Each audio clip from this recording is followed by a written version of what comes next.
My name is Sunny, better known as Pious. I can help with surahs, so I can recite. My name is Suhaila, memorizing surahs, reading the Quran, and practicing the Sunnah. My name is Mommy, better known as Ummi. Islamic education is key to the family. We tune in every day to learn something new, and Sunnahfollowers is helping us, and it could help you too. Tune in every day for new programming. Stay tuned. And much more. Assalamu alaikum. Wake up in the morning, hands and feet get wet, my Lord. Get wet, get wet, my Lord. Wet, my Lord. Wet, my Lord. Wake up in the morning, hands and feet get wet. Getting ready for our conversation, deep and in depth. Obligations are serious and need to be met, so I prepare so I won't forget. Go ahead and make a good intention. Yeah, yeah. You can wrap up some good things. Yeah, make a donation to the side and go from left to make it right. Just remember and don't lose sight. Jannah is the goal. Jannah is the goal. Jannah is the goal. Hey, I got a couple questions for y'all. The first one, who is your Lord? What is your religion? Who is your prophet? Now, I know this sounds crazy, but if you're one of those people that have been trying to get information and you come across this, or even this. All right, take a listen. Assalamu alaikum. I am Sister Layla Nashiba, the Managing Director and founder of Sunnahfollowers Online Islamic University.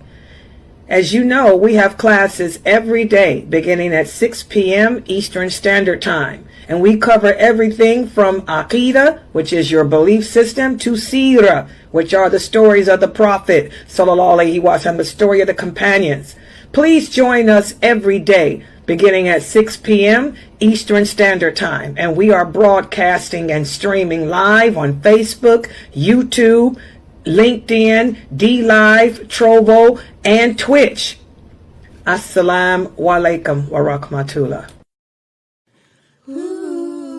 Proper Aqidah, Quran and Sunnah, Quran and Sunnah, Minhaj and Aqidah, actions speak louder than words, Sunnah following kids, come with me.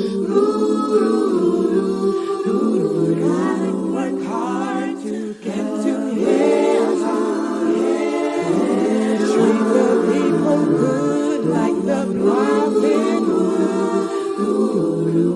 Proper Aqidah, Quran and Sunnah, Quran and Sunnah, Minhaj and Aqidah, actions speak louder than words,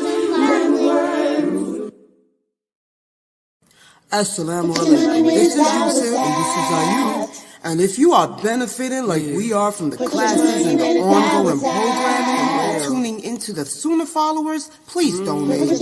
Let this be an ongoing Sadaqah Jariyah on your behalf. You're helping the kids, the deaf, and everyone seeking knowledge. And it's a wealth of information every day you tune in.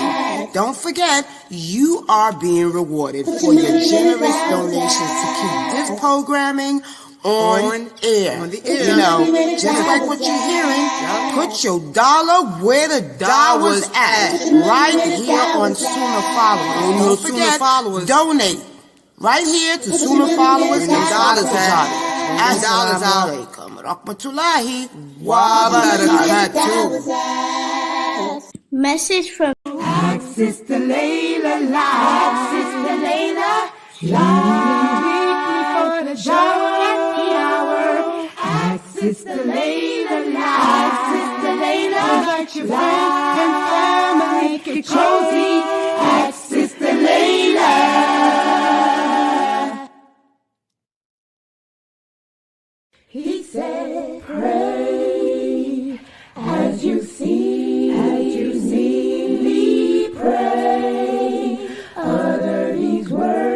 let you hear me say,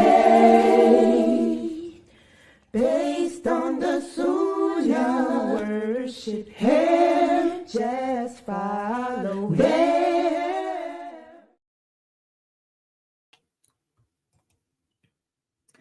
Ina alhamdulillah, wa salat, wa salam ala wa rasulullah. I want to welcome everybody to our class, the Maqasidic Tafsir. And this is our class where, as we're studying the science of the Quran, we're focusing in on how to get the best benefit from the Quran. And we've talked about how, let me just ask a couple of questions just to see if everybody is up, getting the main point of what we're trying to convey in this book.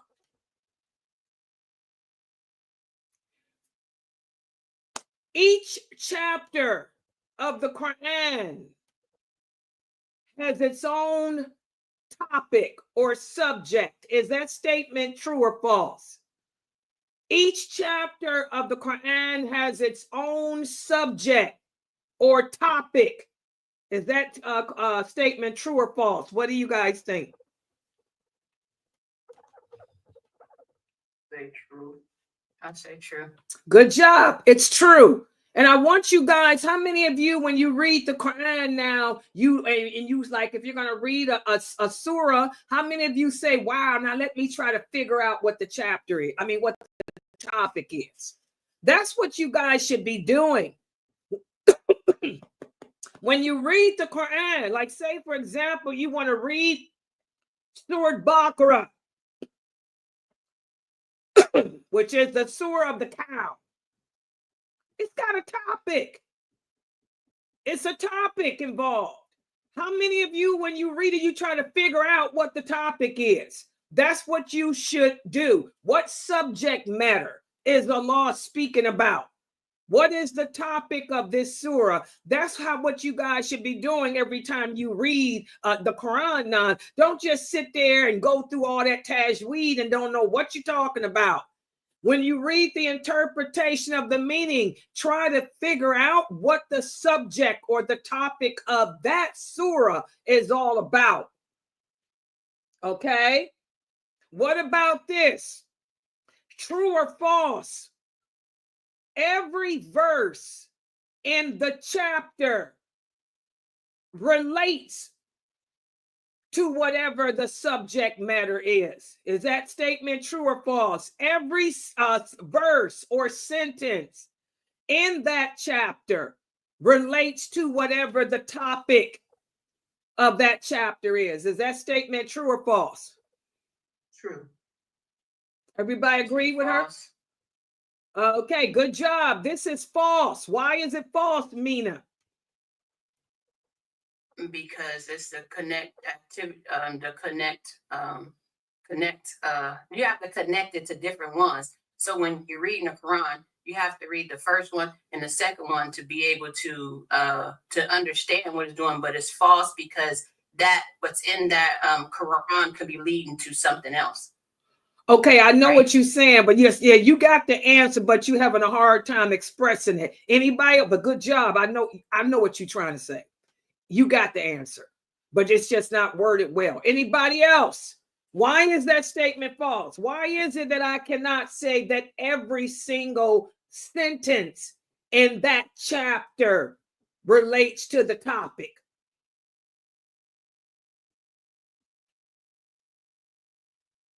Good job, Edward. Edward said, because we talked about. What is this?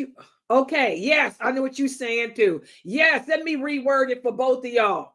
Yes, we talked about how for those verses in that chapter that do not relate to the subject matter or do not appear to relate to the subject matter to us, there may be a meaning there from Allah that we don't know about. Remember that, Mina? Yeah, I was just That's when you and Edward both. That's what y'all both trying to say it, but got it twisted up. Exactly. But good job, because I know that both of you you were trying to do it right. Yeah. So if you do read And that's what I want you guys to do from now on. When you're reading, like, take a surah. Take, for example, Surah Nisa or Surah Nur. It's got a topic. You start reading, try to figure out what the topic is. What is the subject matter?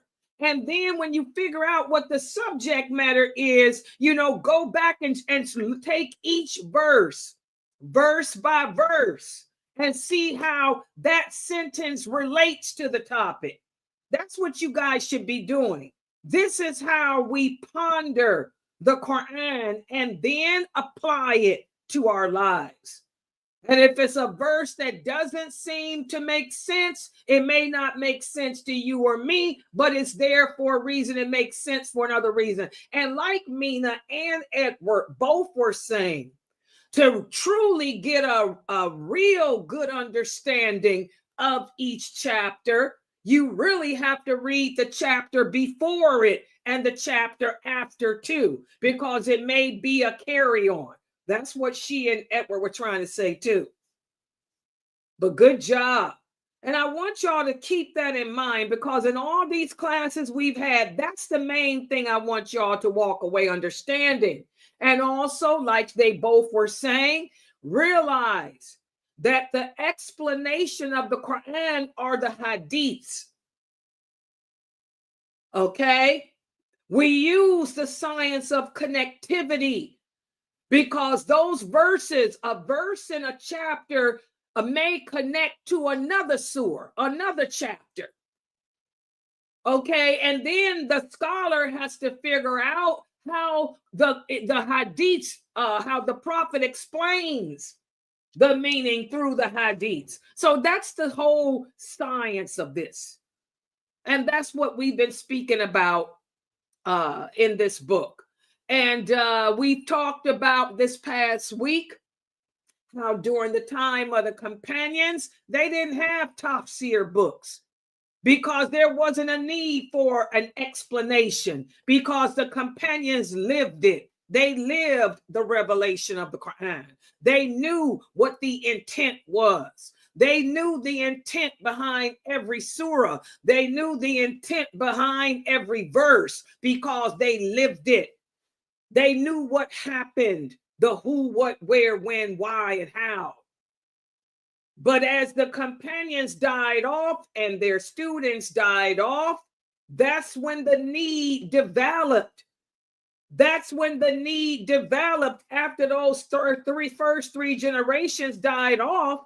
That's when the need developed for a greater understanding of the intent behind each surah, or the topic, the theme behind each surah and the verses. And that's when the Quranic Tafsir began. And we talked about how many years after the companions did the first Tafsir book appear. Can anybody remember that trivia question? How many years after them? 300. Good job, Mina. 300 years. Good job. It wasn't until 300 years after those companions that the first Tafsir books appeared. And what is the role of the Quran interpreter? What is his role or her role basically when interpreting or explaining the meaning of the Quran to us? What's their ultimate goal? What's the ultimate goal? Can anybody remember that? That's what we, walaikum salam, Amina Antar. I hope you feeling good. Walaikum salam. It's good to see you logged on. You must be at your other daughter's house, the one with the laptop, with your iPad.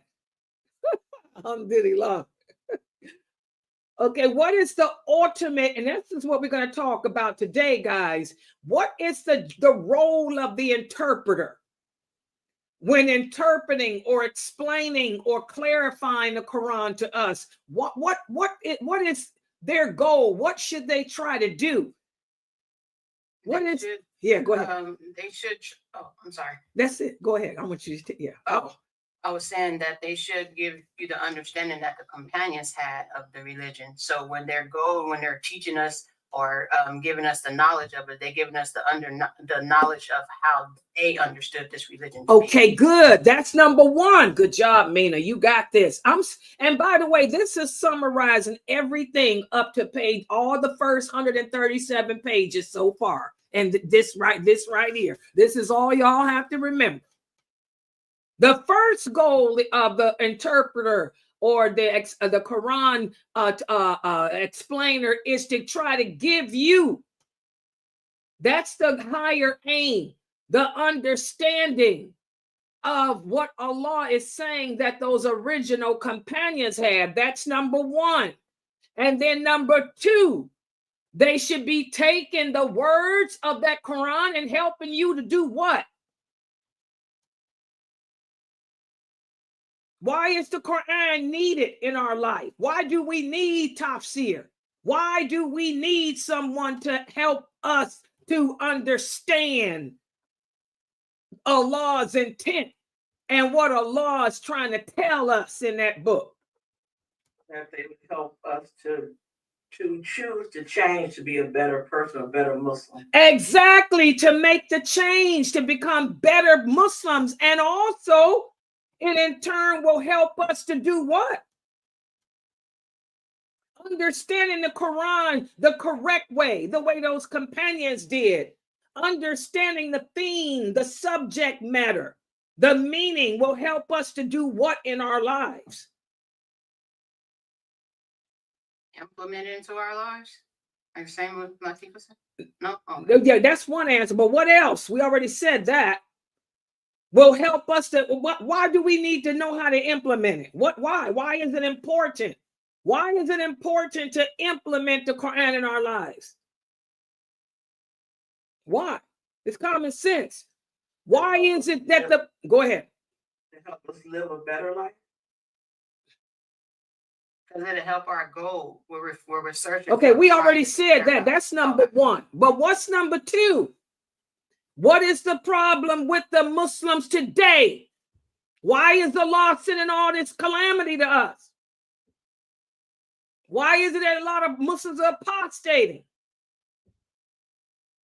To improve our lives, to get close to Allah, and also if we understood the meaning of the Quran, it will impact us in our personal lives. How? It'll make us able to do what? The thing that what Allah want us to do. No. What I'm always preaching about every day. What I'm Maqasid. What does Maqasid mean? Aim high. Oh. No, I'm sorry. I'm just guessing now. Boy, Shaitan don't want y'all to understand this stuff. He wants the Muslims to keep running around like they are. If we truly understood the Quran, the words of Allah, as those companions did, not only would we be better Muslims, not only would we be practicing our religion better and closer to Allah, but we'd be able to do what? What is it? That's what is right and wrong. No. What is it that this nation y'all can't answer? The same thing the prophet said that y'all will never get right. It'll give you the ability to do what? To know how to please Allah. Prophet speaks. Now do y'all see why the prophet said that those are the pagans of our nation? We don't get it. Anytime I ask this question, nobody gets it right. Try it again. If I understood that Quran better, not only would I be a better Muslim, a better person, but I would be able to do what? What were you created for? To worship Allah. And what stands in the way?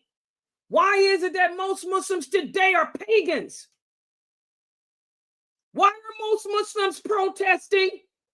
Why is it that most Muslims are boycotting? Y'all still don't get it. Let me try. So with us having the understanding of the Quran and everything, then we should know that Allah is the most powerful, that we won't be able to deviate away from that. The understanding that He is the one. Okay. Okay, yeah. The bottom line, guys, y'all need to write this down. If we understood the Quran correctly, we'd be able to handle the trials of life. What is it that the Muslims can't handle today? They can't handle the calamities. You can't handle losing your job. You freak out when you get a divorce. Your children apostate, so you apostate. You can't handle the fact that Allah sent war. You can't handle the fact that death is a part of life. The pagans of this nation are those people who refuse to accept that Allah is in control of everything. The pagans of this nation are those who do not accept the qadr of Allah. Write it down and memorize that statement, because that's the problem today. That's why Allah sent this war. That's why all this calamity is hitting us. That's why we can't handle. We don't believe in the lordship of Allah, okay, even though we say we do. But if we truly understood that Quran, the words of Allah correctly, if we understood the meaning that Allah is trying to convey to us in those chapters of the Quran, that's why I say y'all waste too much time with that Quran tajweed. You can recite the Quran with the perfect tajweed. It's not going to get you in paradise if you don't understand what you're saying and live it. Probably Shaitan probably can recite better than anybody, and he's still damned to hell. Okay? We have to learn the true meaning of the Quran and apply it, practice it. If we did that, we would believe in Allah's divinity. We'd believe in his actions of lordship, and we'd be able to handle ourselves in good times and bad times. We wouldn't point the finger blaming man. And we wouldn't point the finger saying that the power belongs to man instead of Allah. You Muslims shouldn't have been voting in no election. What the heck were you stupid American Muslims doing participating? It's haram. It's haram, and y'all going to answer to Allah for it. All of you. It's haram. You shouldn't have been participating at all. If you truly understood those verses, those words of Allah, we wouldn't make the stupid mistakes that we're making today. And then Allah wouldn't send the punishment he's sending as a result. Cause and effect. Cause and effect. Whenever we deviate away from belief in Allah's actions of lordship, there will be consequences. Allah tells us that in the Quran. Everybody understand that? All right. And that's what we're going to talk about today. Again, the importance of when you sit down and read that Quran. It ain't all about Alif Lam Mim and all that singing that y'all be doing and all that perfect text and all that stuff. That ain't gonna help you if you don't know what you saying and you ain't living it. You will still get through reciting the Quran. You will pick up a flag, tie it around your body, and join the Kafirs and fight like the Kafirs, protesting the qadr of Allah. We got to learn what Allah is saying to us. That's why we need tafsir. That's why we need the Quran explained to us correctly, the way those companions understood it. That's why you are not going to find any hadiths on this planet where the companions boycotted anything, nor did they protest with signs and flags against Allah's decree because they knew better than that garbage. They weren't kafirs. They didn't fight like kafirs. They were men and women who fought like true believers in La ilaha illallah, Muhammadur Rasulullah. So we need tafsir. And we need men that can take and women that understand the higher meaning of those words of Allah, that can give us the guidance to take what Allah says and implement it, so we don't transgress his limits and end up bringing his punishment like you Muslims have brought today, because you've transgressed his limits with your voting for non-Muslims and LGBTQ people and putting women in positions of power. All that's dumb stuff you American Muslims are doing, and European Muslims too. This is why y'all got this is why what's happening is happening, cause and effect. Keep on blaming the Zionists. The blame is on you. You did it. And we need more men and women to break it down and let you see that you did it. All right. And that's what we're going to talk about today. And that's how it began. 300 years after the companions, the Muslims were doing the same thing. The deviants had arisen. The same thing that you Muslims are doing today, they were doing back then, transgressing the limits of Allah. And that's when the need came for people of knowledge to break it down to them, to try to call them back to the original understanding of the Prophet Muhammad sallallahu alaihi wasallam and his companions, the same way that I'm trying to do here with this book written by Sheikh Kareem Abu Zayd. Okay? So let's put the PowerPoint up on the screen for today. All right. Yeah, hold on. I hope I did my PowerPoint right, because I'm telling you, I was knocked out. Okay. Oh, put it on again. Okay, everybody should be able to see. Okay, there y'all go. So today we're going to speak about the process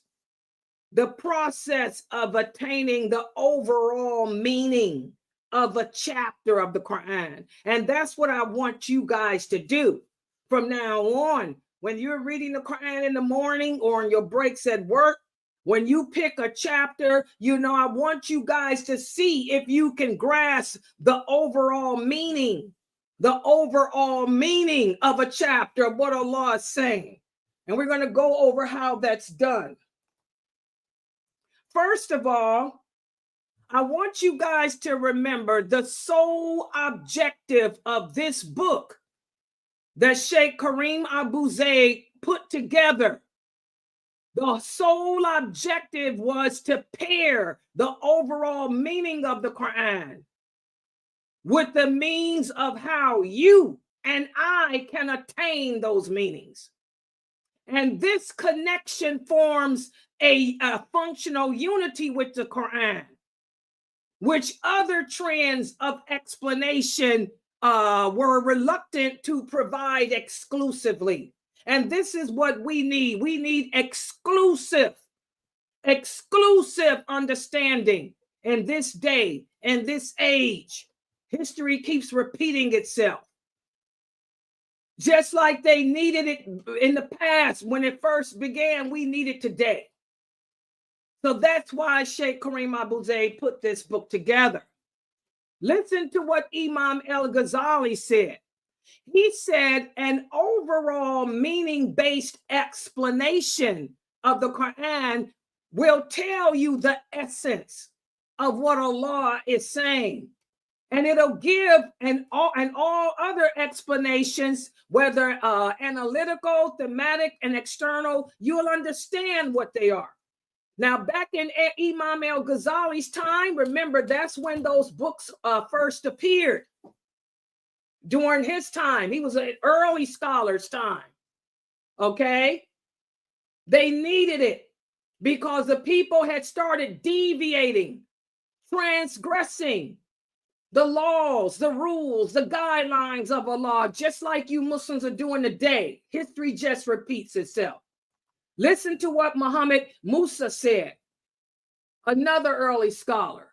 He said holistic interpretations of the Quran allowed al-Ghazali to formulate compositions of specific themes that recovered the ideal Islamic moral dimensions. The people had to learn Islamic morality. They had to be reminded of what our values are, just like today. Muslims are lost today. Muslims think that the Quran can be tweaked because of society. Because you live in America, which is a non-Muslim country, which ain't no different than where the companions live. By the way, this ain't the first time a Muslim lived in a non-Muslim country. The companions migrated from Mecca to Abyssinia. Abyssinia was a non-Muslim country. It was a land of the infidels.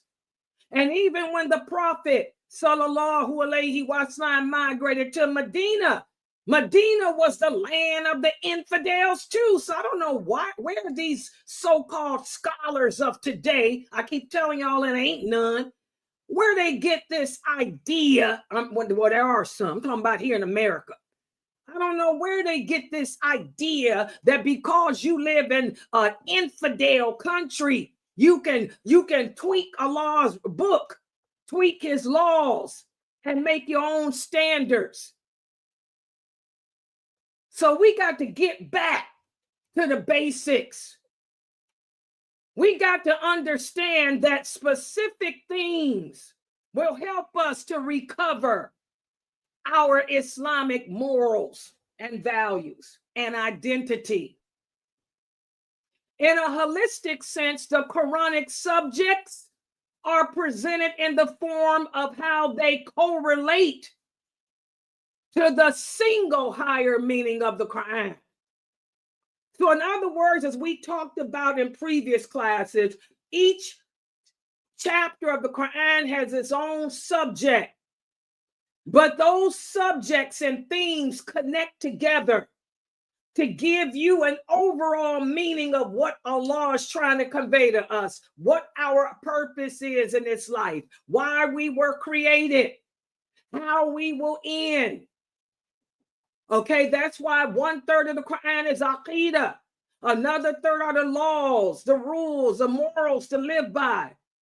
And the other third is history of what happened to those people that didn't listen and didn't learn from Allah's reminders.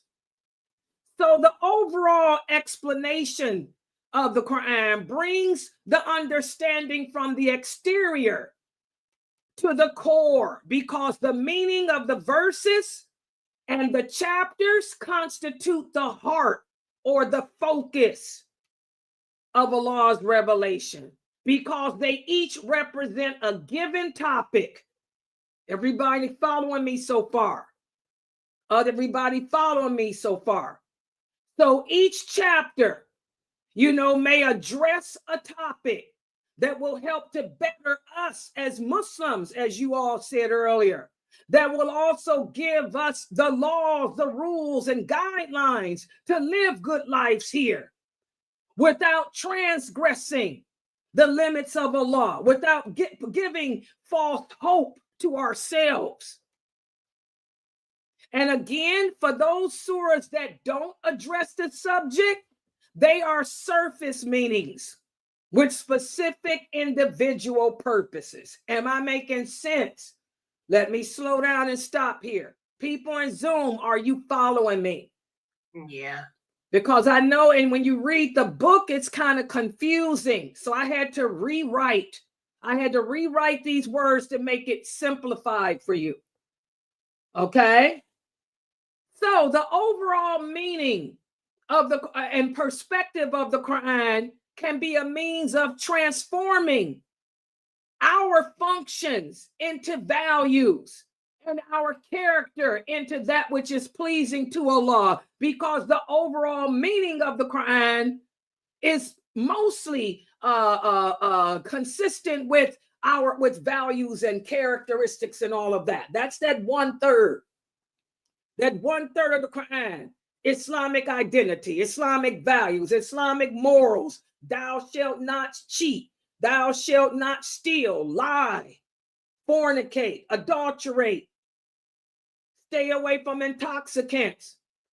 Don't be naked publicly. Be kind. Those are all Islamic values and qualities. And each chapter of the Quran is addressing something like that. All right?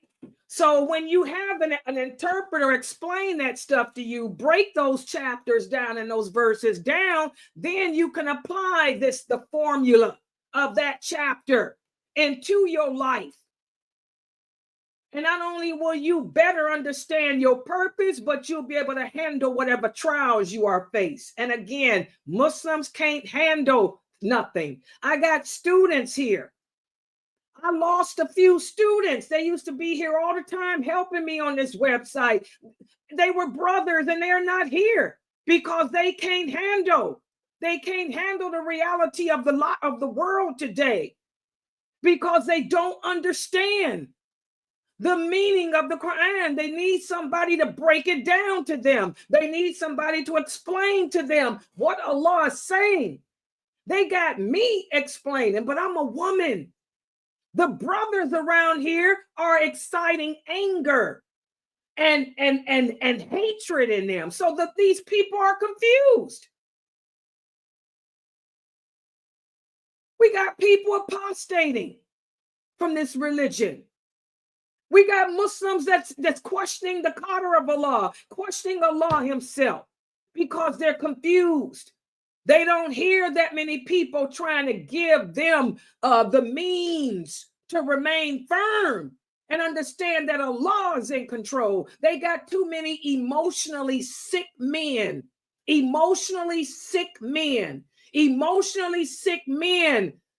who are playing on their emotions of anger and hatred and giving them a sense of loss of hope. Making them think that the power is in the hand of man and not Allah. That the Muslims are being genocided when Allah said we'll never be genocided. Y'all see that? Maqasidic. The overall meaning, the overall explanation is needed. The overall meaning. If all mankind were to come together to harm you, to genocide you, to obliterate you, they wouldn't be able to lift a finger unless Allah allows it. Muslims, y'all need to hear that. That's the reality. That's the overall meaning that Allah is trying to convey to us. But we're not hearing it. We're not listening to it. We're too busy allowing the weak Muslims to lead us to the gates of hell and despair. Wow. History really repeats itself. So, how do we go about attaining the overall meaning of a chapter? Well, the higher meaning foundation is to identify the ultimate meaning of each chapter. And then once you identify what the topic is, what the subject matter is, then you need to acquire a means to achieve the understanding of it. And how do you achieve the ultimate understanding? By breaking each sentence down word for word, using the approach that I try to get y'all to use, the analytical approach, where you look at the words, have a dictionary with you to understand the meaning of those words that Allah is trying to tell you in that surah. Okay? And this includes understanding not just the diverse meanings of each chapter, but also we have to know the period of the revelation too. When was this chapter sent down? Was this sent down in Mecca? Because remember, the Prophet ﷺ spent those years in Mecca trying to develop the aqidah of the Muslim. That'll let you know that this chapter has a message of Aqidah in it. Y'all get me? If this surah or this chapter was sent down in Medina, now Allah is trying to enforce some laws, some rules, and some guidelines for us. And also, to understand the meaning of the chapter, you have to not only look at that, but also the circumstances that caused Allah to send that chapter down. This is where the history of Islam comes. What happened to cause Allah to send this down? What was going on with the Quraysh? What was going on with the Quraysh and the companions? What was going on with the Jews of Medina and the companions and the Prophet sallallahu alaihi wasallam? And then you got to pay heed to whatever parables or examples or metaphors Allah gives us too in that chapter, because he'll use examples from the people that came before us. Surah Baqarah, about a cow, examples from what the Jews did, how they killed a cow, and they thought they could get away with it, but they didn't know that Allah caused that cow's tongue to talk. That's an example. That's why another one of the reasons why it's called Al-Baqarah. Okay? Also, so these are some of the tools that you have to use to understand each chapter. And we talked about them in the first 2 chapters of this book.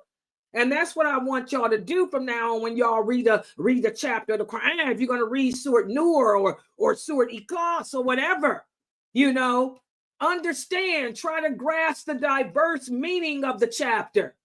Look at the period that it was revealed. Look at the circumstances that caused Allah to send it down, and pay attention to the parables and stories mentioned in that chapter. And then after that, that's when you take all that you've gathered and learned from that subject matter of that chapter and figure out how to apply it to what's happening in the world today, what's happening in your life today. How can this topic be applied today? The Jews, they were told not to bother that cow, but they killed it anyway and thought they could get away with it. But Allah made the tongue talk. How can that apply to today? Look at how many Muslims today, right here in America, are doing all kind of bad things. We got children being sexually molested. We got sex going on in the masjids here. Women and men who are not married to each other having sex out of wedlock. And they've been getting away with it for years. And they thought that they were exempt from being exposed. But now look how Allah is causing the phone to talk. Your cell phone. Your wife picks up your cell phone and she finds videos of a naked child. Your son picks up your cell phone and finds messages from you and a man on Facebook. So that's how I can compare the story of the cow from Baqarah and apply it to today. Y'all see that? That's Maqasidic.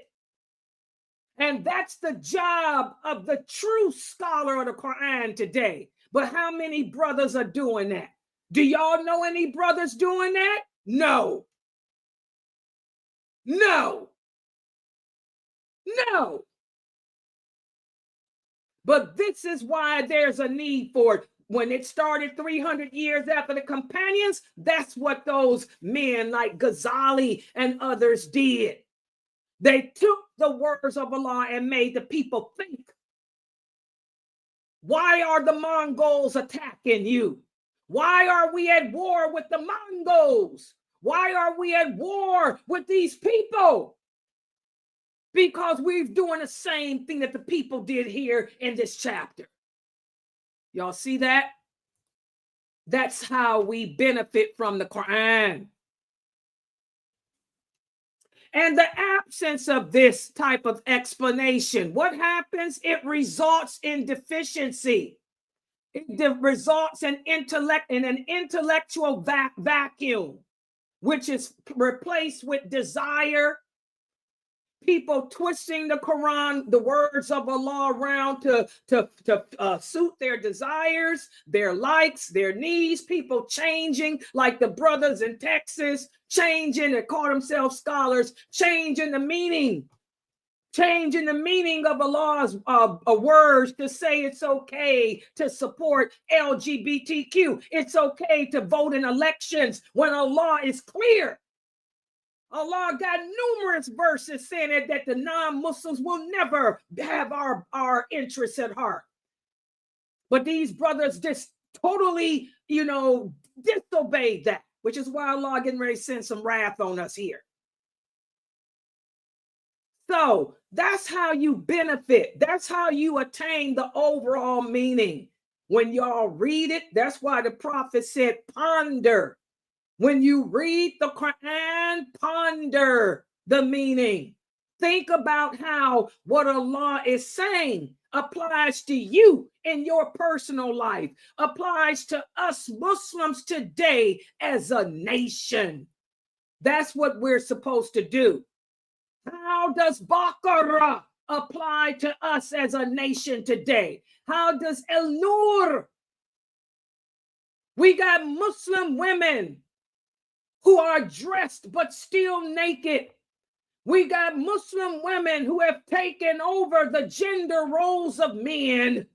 We got Muslim women working, Muslim women running for Congress, Muslim women in offices they shouldn't hold, sitting on executive boards in the masjids. The light. Where's the light of Allah? Where's the light of Islam? That's another example. So each chapter, when y'all read it, you break it down sentence by sentence as to how it relates to today. Okay? And that's the job of the Quran interpreter. That's his job, to identify the higher meanings of each surah of the Quran and how we understand it, how it was sent down. What happened to cause Allah to say this? What did the companions do? How did the prophets react when Allah sent this down? And then it's his job to get us to relate it to what we're facing today. But like I said, we don't get no brothers doing that. Okay?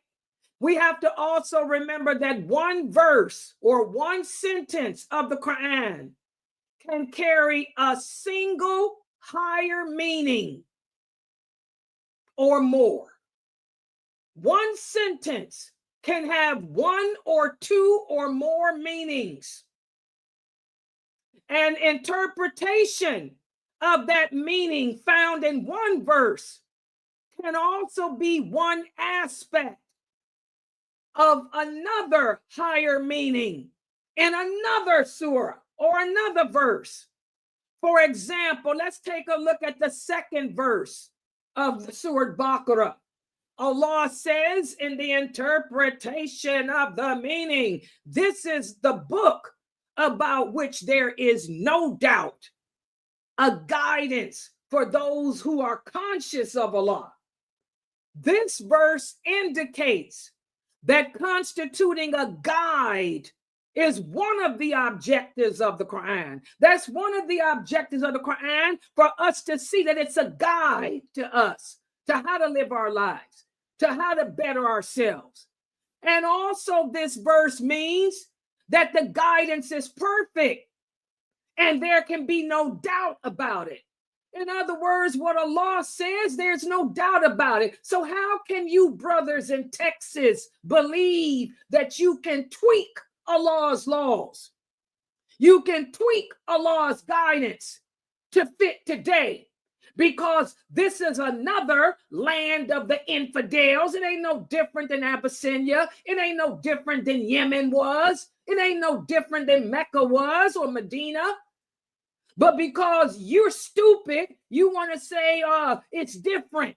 So because it's different, we can tweak Allah's laws and go out and vote for kafirs and put on our Facebook pages pictures of us hugging up to men who you didn't even know was a transgender woman. And you telling people to go out and vote for the president of the LGBTQ community.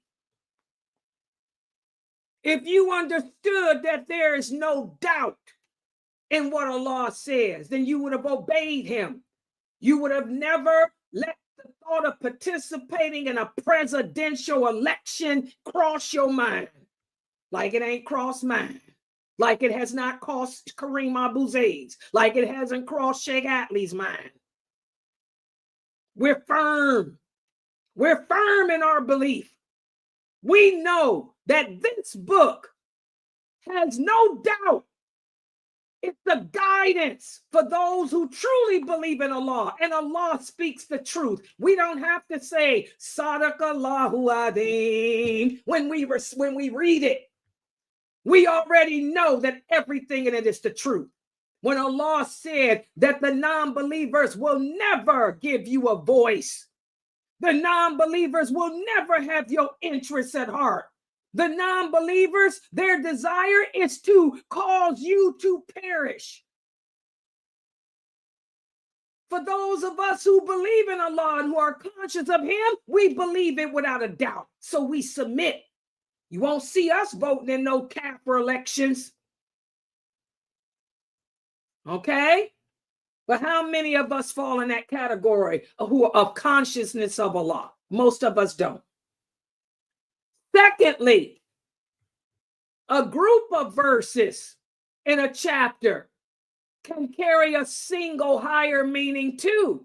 For example, all the verses of chapter Ikhlas, that's Qul Allahu Ahad.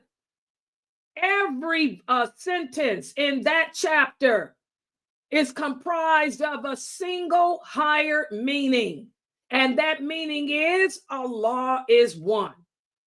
If you read the meaning of the sentences of Surah Ikhlas, they all are relating to the same thing, that Allah is one. He has no partners. He has no son. He is not begotten, nor does he begat or any of that. And finally, when you read a chapter, several verses can carry an identical particle of a subject that could indicate an even higher meaning, such as establishing justice, which is mentioned in different verses in different chapters of the Quran. And Sheikh Kareem gave examples here in those three chapters. So again, guys, that's how we read the Quran and ponder it.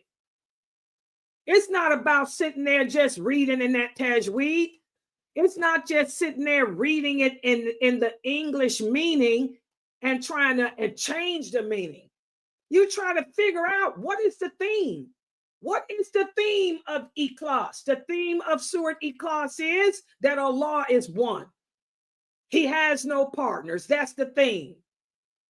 The theme of Baqarah is learn from what a cow. Learn from what them Jews learned from when they disobeyed Allah and killed that cow and thought Allah wouldn't find out.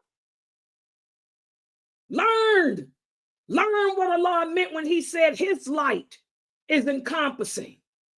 Okay? Learn what Allah said when he said women were created to be another half of you, and they have rights like you have. Learn from the story of Mary, who was the most perfect woman ever created. Learn from Solomon. Learn from Jonah. All right. So I'm going to stop right here. Subhanakallahumma wa bihamdika. Ashhadu an la ilaha illa anta astaghfiruka wa atubu ilaik. And this is what we need today. More classes like this, where people remind us again of how we're supposed to benefit from the Quran and how the Quran does apply to today, how the Quran applies to any society, and how we don't tweak it for society. We turn to it to correct society. We don't allow the society to cause us to change Allah's words. We use Allah's words and make a change in society. All right. Any questions or comments? I hope I broke this down. He definitely broke it down, Sister Layla. Yeah, alhamdulillah. Yes, go ahead, brother. Type your question. As long as you ain't in here to act crazy. Mm-hmm.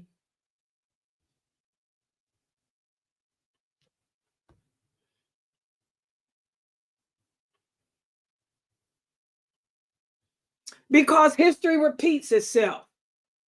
You know, like I keep telling y'all, everything that's going on today ain't no different than what happened in the past. There's always been war.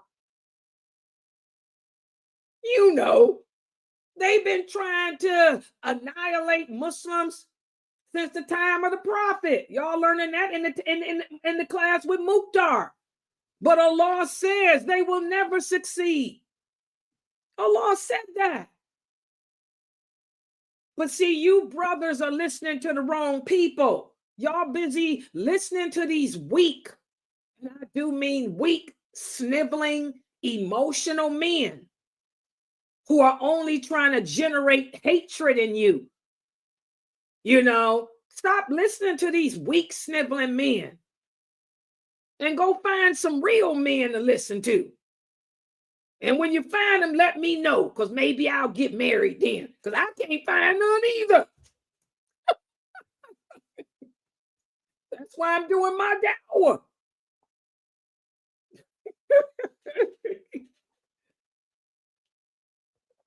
Yeah, because the brother's asking me, do I know any men that he can learn from? No. I'm going to be honest. No. If I knew one that you could learn from, I'd probably be married to him. Because he'd be leading me. I need somebody to lead Layla Nashiba.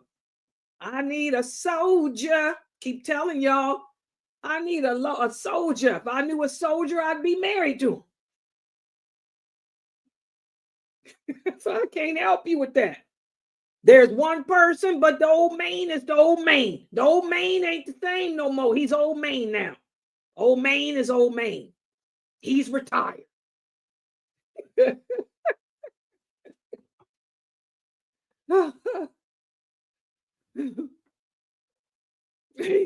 You laughing at me? Yeah, you know what I'm talking about. Yeah, he's old now. He's retired. Old man is retired. Mm-hmm.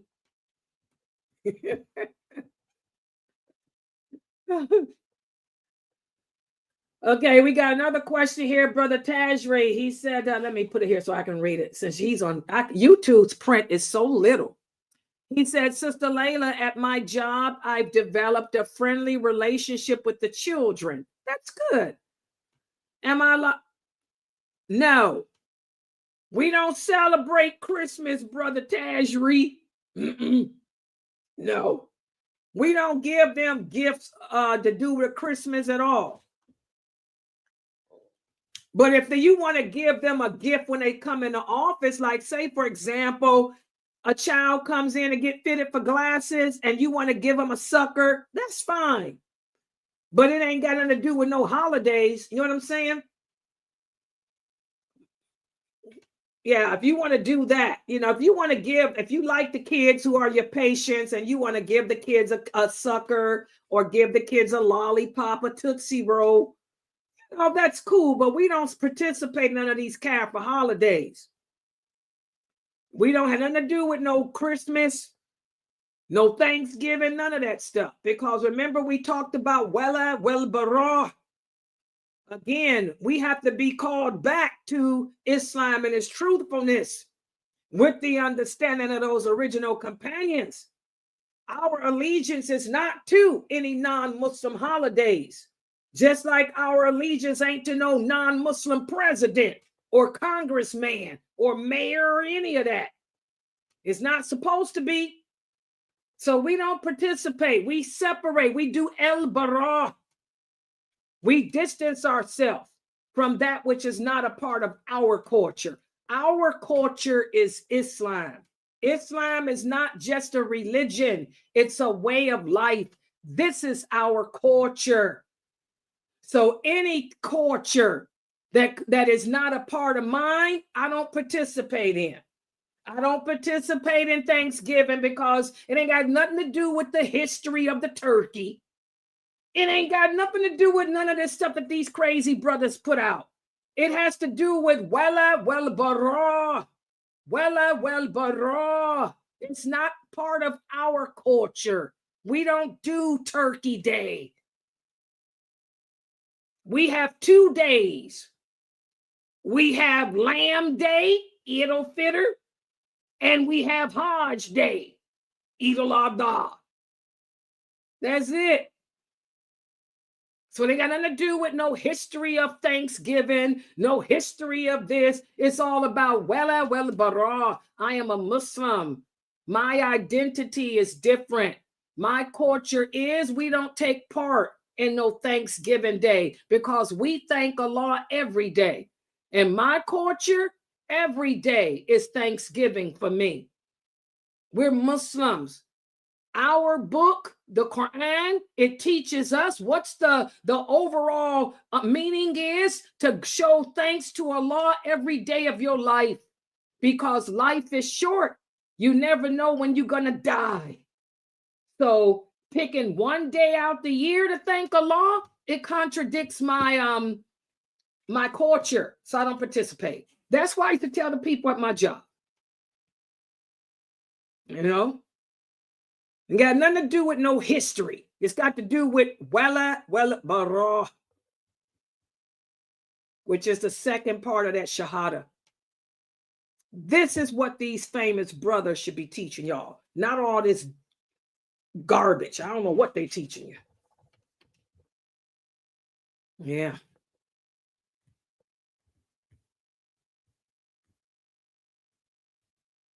Yeah. Any other questions or comments? Yeah, I'm going to keep throwing that election stuff up at y'all a lot because Muslims are getting worse. I mean, as long as we Muslims keep violating Allah's laws, y'all listening to these famous brothers here in America, I keep telling y'all they got mental issues. There's something wrong with them. People ain't right. Y'all should know that. Yeah.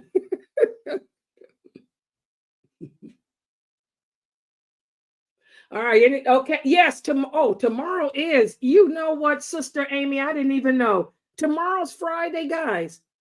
That is my Q&A show. This week, that's another one of the signs of the last hour. Time passes quickly. Wow. This is Friday.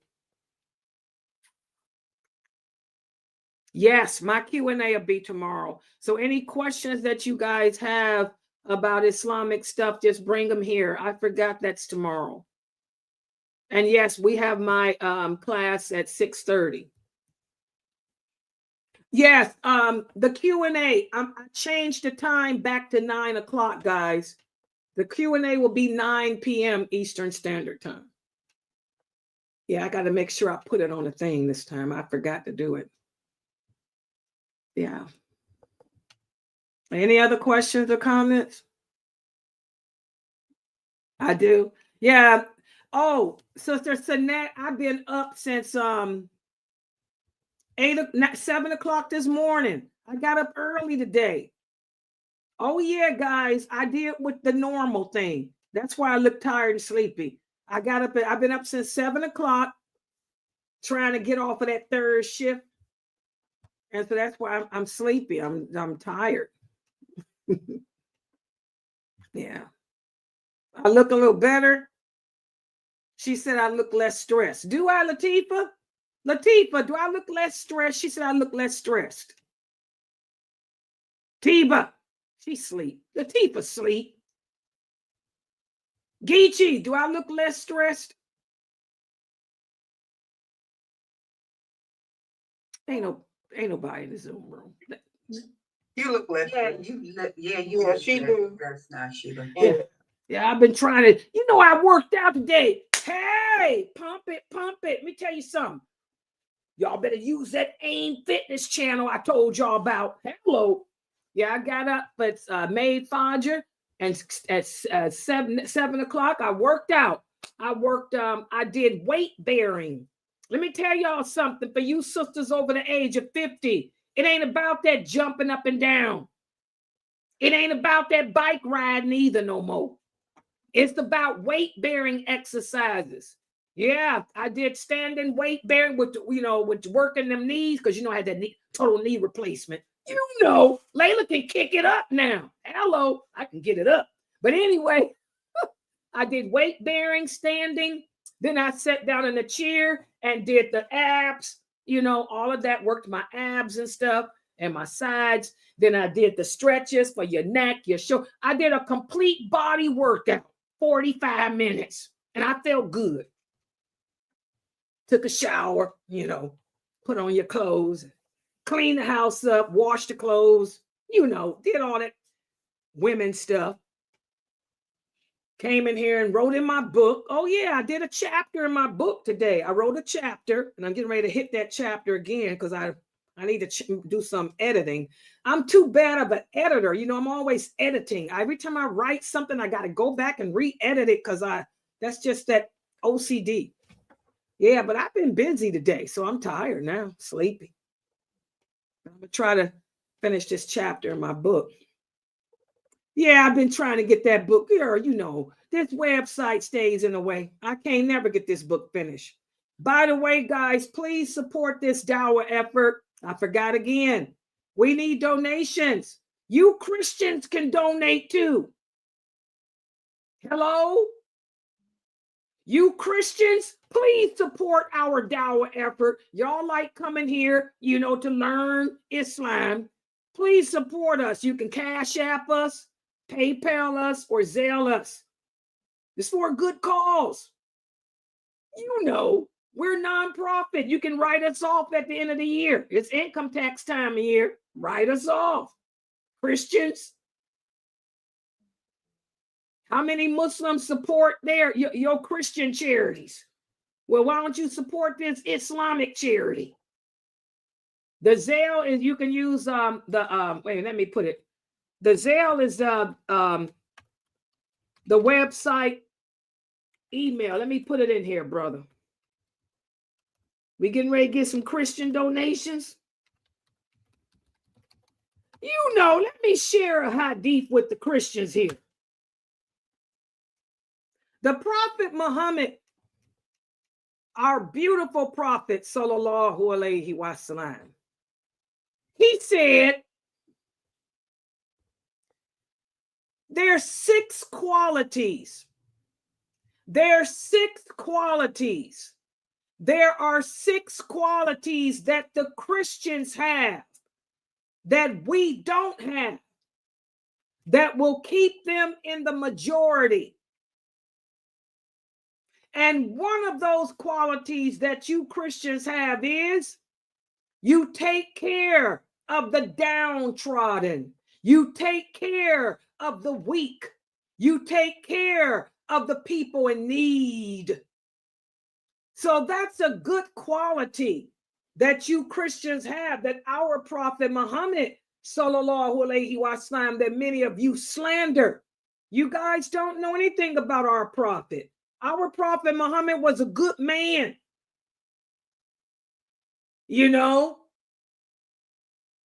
And he said some nice things about you guys. And that's one of the things. You guys take care of, you give in charity. Muslims have a hard time giving to each other, helping each other. But you guys help each other. So, let me see you guys help us. We could use a hand. Donate. Support Sunnahfollowers. You guys like coming here to my classes. You say that I'm humorous, easy on the eye. Well, support us. Donate today. It may be what causes Allah to guide you to the truth.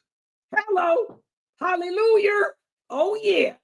Supporting his Sunnahfollowers might be what causes Allah to guide you to the truth. I mean, hello, hallelujah. So support us today. You can write us off at the end of the year too. I mean, that's right, sister. I mean, yeah, that's the Zelle address. Put that email address in there for Zelle. It goes right into our Sunnahfollowers nonprofit checking account. Good deed today can save you from the hellfire. It might be that one good deed that'll cause Allah to guide you and save you from the fires of hell. I mean, hello, hallelujah, Medea.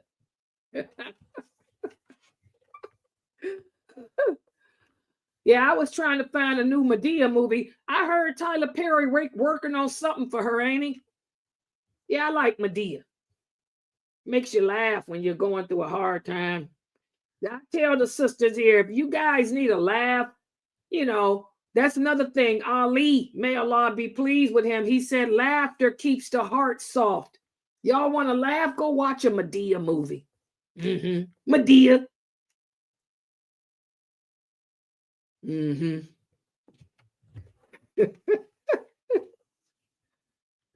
All right. Okay, are there any other questions or comments, guys? I didn't know tomorrow was Friday. SubhanAllah. Oh.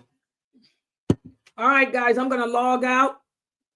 And inshallah, I'll be in the Zoom room. For the rest of you guys, I'll see you tomorrow, inshallah, if Allah puts my soul back in my body. Amen. Oh, yeah. Put the soul back. If Allah put my soul back in my body, I'll see y'all at 6:30, inshallah. All right. Subhanakallahumma wa bihamdika. Ashhadu an la ilaha illa anta. Astaghfiruka wa atubu ilayk. Ain't no age, sex, location, bro. You back again. You back again with that age, sex, location. Dude, I'm too old.